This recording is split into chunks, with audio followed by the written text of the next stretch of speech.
How Rolex became a symbol of power, wealth, and success. Power doesn't always shout. Sometimes it ticks. In boardrooms, war rooms, presidential offices, and billionaire penthouses, one object appears again and again. Not a phone. Not a pen. Not a crown. A Rolex. Not because it tells time, but because it tells who you are. This is not the story of a watch. This is the story of status, dominance, patience, and control. Because Rolex didn't just measure time. It mastered human desire. Power doesn't always speak loudly. Sometimes, it just sits there, quietly, in rooms where decisions are made, where money moves, where futures change. You'll often notice the same thing on the wrist.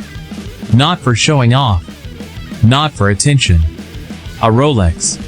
Because this watch was never about telling time. It was about showing control over time. Anyone can buy something expensive, but not everyone can earn what a Rolex represents.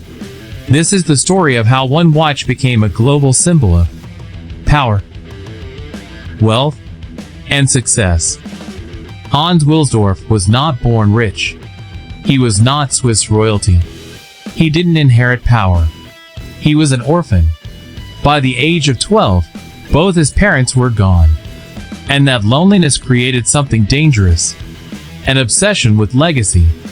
I don't want to sell watches, Wilsdorf once believed. I want to sell certainty. At a time when wristwatches were seen as toys, Wilsdorf saw the future. Men trusted pocket watches. Women wore wristwatches.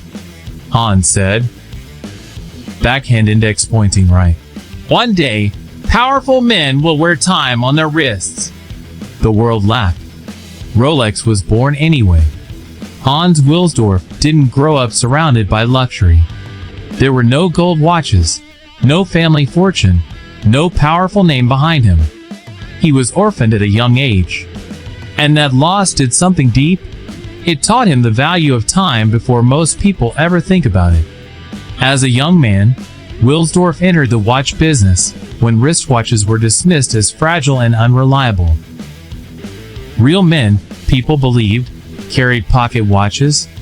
Wristwatches were seen as accessories, even toys. But Wilsdorf saw something others didn't. He believed the future belonged to people who wanted freedom. Freedom to move, to work, to lead, with time always within reach. Instead of chasing trends, he chased precision. Instead of flashy designs, he focused on reliability. He wasn't trying to impress customers. He wanted to earn their trust. When he founded Rolex, his goal was simple but bold. To create a watch so accurate, so dependable, that people would build their lives around it. Wilsdorf believed that true luxury wasn't about decoration. It was about confidence. And that belief became the foundation of the crown.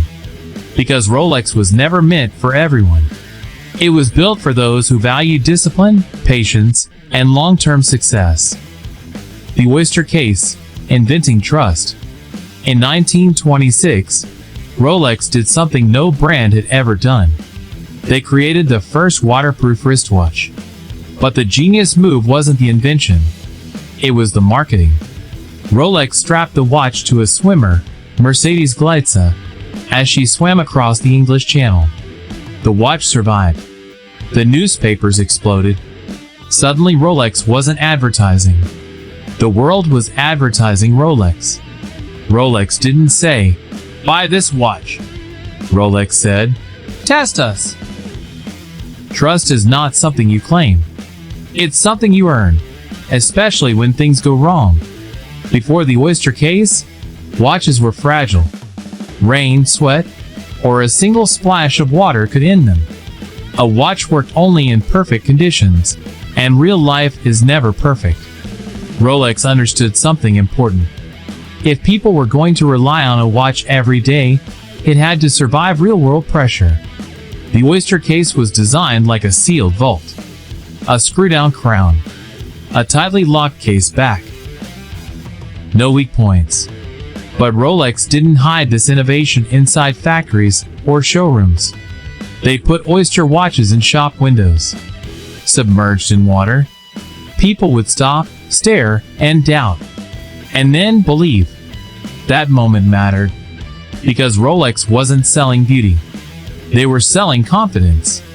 When someone strapped on a Rolex, they weren't thinking about water resistance. They were thinking, "This won't fail me." And that belief slowly moved Rolex from being just a product to becoming a promise. A promise that, when everything else is uncertain, your time remains under control. Everest and immortality. In 1953, when mankind reached Mount Everest, Rolex was there. Not in a store, not in a safe, on the wrists of explorers. When humans broke limits, Rolex documented it. That moment created a rule still alive today. Rolex belongs to those who conquer, not talkers, not dreamers, achievers. In 1953, humanity stood at the edge of the impossible. Mount Everest was not just a mountain. It was a limit. Cold that could kill, air that could disappear, time that worked against you. This was the moment Rolex had been preparing for. Explorers didn't choose Rolex because it was famous. They chose it because failure wasn't an option. When Sir Edmund Hillary and Tenzing Norgay reached the summit, a Rolex was there, exposed to freezing temperatures, brutal winds, and thin air where even machines struggled to survive. And it kept working. That achievement changed the meaning of the brand forever. Rolex was no longer associated with luxury alone. It became linked to human achievement. From that point on, Rolex wasn't worn to impress people. It was worn to mark milestones. Everest turned Rolex into something timeless. A witness to history. Because when humans conquer the impossible, they don't remember the fear. They remember the moment. And Rolex made sure that moment could be measured. Second by second. Power signaling. Why leaders wear Rolex. Presidents don't wear Rolex by accident. CEOs don't wear Rolex for style. A Rolex says, "I don't rush. I don't explain. I don't follow trends." It's the anti-flash luxury. The louder the room, the quieter the Rolex wearer becomes. That's power. Leaders don't wear Rolex to stand out. They wear it to stay grounded. In rooms where power lives, loud luxury feels unnecessary. True authority doesn't need attention. It already has it. A Rolex sends a quiet message. It says you value time, you respect tradition, and you don't need to explain yourself. That's why presidents, CEOs, and decision makers choose it. Not because it's the most expensive watch, but because it's the most recognized symbol of earned success. Rolex doesn't chase fashion. It waits. And leaders understand that mindset. Because real power isn't about speed or noise. It's about patience, control, and consistency. Exactly what a Rolex represents. The psychology of desire. Rolex doesn't beg customers. Customers beg Rolex. Waiting lists aren't a problem. They are strategy. Scarcity turns steel into gold. And the human brain wants what it can't get. Rolex understood psychology before psychologists did. Desire doesn't come from owning something. It comes from wanting it. Rolex understands this better than most brands on earth. You don't walk into a store and simply buy a Rolex. You wait. You hope. Sometimes, you're told no. And that changes everything. Because the human mind values what feels earned. Waiting turns a watch into a goal. Scarcity turns steel into status. The moment someone finally gets a Rolex, it no longer feels like a purchase. It feels like a reward. That's the secret. Rolex doesn't sell timepieces. It sells achievement. And that's why the desire never fades. Rolex is money. A Rolex is not an expense. It's a store of value. Some models outperform real estate. Some beat stock markets. A Rolex doesn't depreciate. It matures. That's why the wealthy buy it quietly. Tap like. It helps this story reach the people who value it. Share it with someone who believes in long-term wins, not shortcuts. And I want to hear from you. Comment below.